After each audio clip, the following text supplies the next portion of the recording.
Sveiciens! Nāc mums līdzās uz Purvju brīdēju izaicinājumu.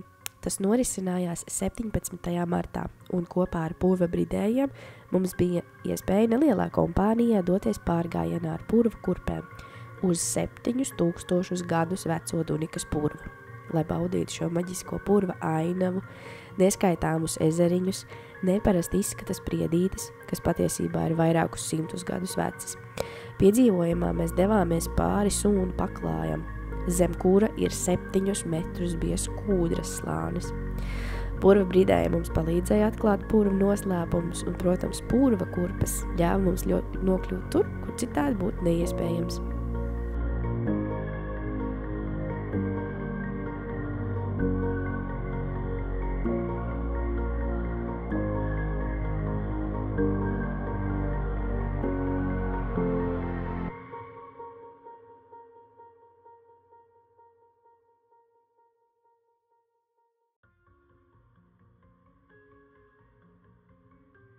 Sākumā bija ārkārtīgi bail, ārkārtīgi.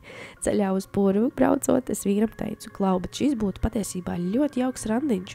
Tādam pirmajam randiņam tas būtu forši, jo nav jāpucējās, nav jādomā, tu vienkārši brien ar gumpiņiem un zeķītēm un purvā iekšā.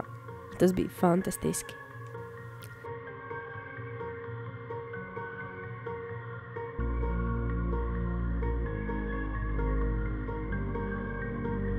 Šī bija tāda neaizmirstama pieredze būt tik tuvu pie dabas. Būt purvā, būt tālu prom no visa un vienkārši pazust tur tajās mazajās un lielajās peļķītēs.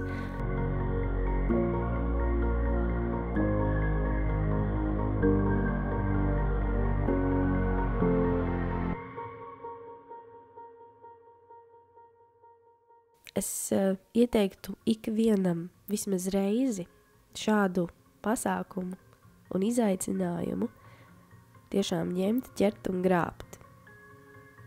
Jo pēc šī pasākuma bija nenormāli liela tāda slāpe pēc piedzīvojumiem.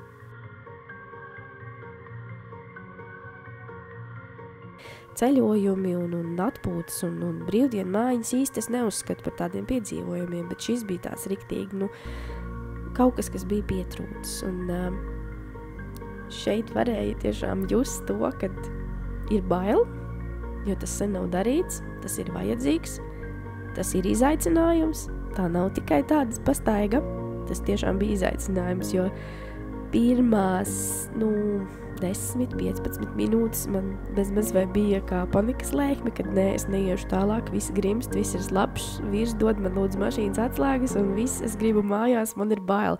Bet es kaut kā pārkāpu pāri tai bailai. Sapratu, ka, ja jau visi, tad visi.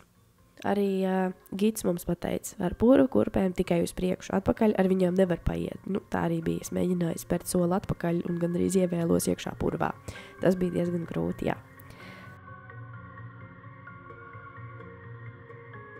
Tad, kad mēs jau bijām tikuši tādā pārgājiena vidusceļā, kad jau bija aptuveni 1,5–2 stundas pagājušas brienot pa purvu, mēs nonācām purva mežiņā, tādā mazā, kur pa vidu bija ļoti skaists purva ezers. Vasarā tur noteikti var ņemt peldkustību un doties nopeldēties. Es spēju iedomāties, cik tas varētu būt fantastiski un pilnīgi cita pieredze, nevis ezers vai jūra vai dīķis vai baseins, bet purva ezers. Tas varētu būt tik ļoti dvēselēji tāds svētīgs, un ar vīru runājām, ka noteikti vasarā mēs šo piedzīvojumu un izaicinājumu atkārtosim un arī ņemsim līdzi tos peldkustījumus, lai mēs arī varam nopeldēties purvā. Nebija gluži tā, ka mēs staigātu 4 stundas no vietas. Mēs šajā pauzītē arī atpūtāmies, uzēdām, kas kuram bija līdzi, silta tēja, kafija, limonāde. Tās mājās taisītās tostermaizītes patiešām bija ļoti garšīgas svaigā gaisā, un pēc tādām aktivitātēm bija ļoti patīkami.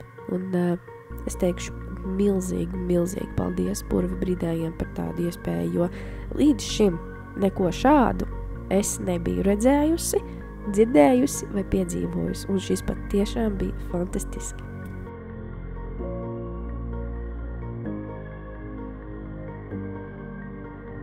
Ar visu to, kad mēs esam tādi pilsētas bērni, pilsētnieki, labi, es vairāk, vīrs mazāk, šis likās tiešām ļoti vajadzīgs, un mēs kā mazi bērni vienkārši ar slapjām kājām un slapjām zeķēm staigājām un bridām pa peļņiem. Tas tiešām bija tāds ceļojums atpakaļ pagātnē.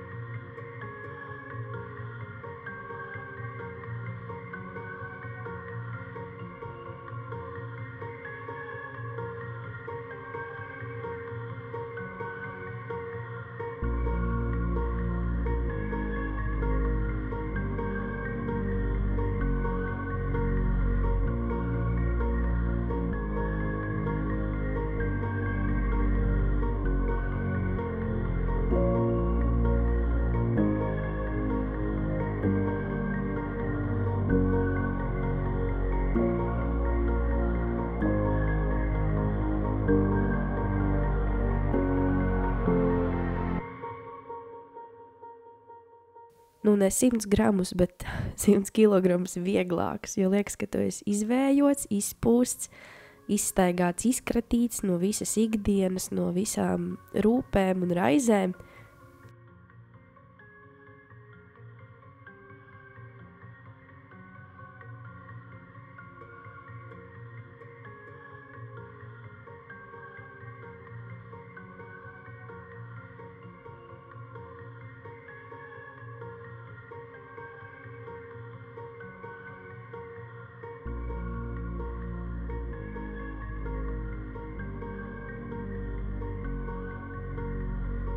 Es vēlos teikt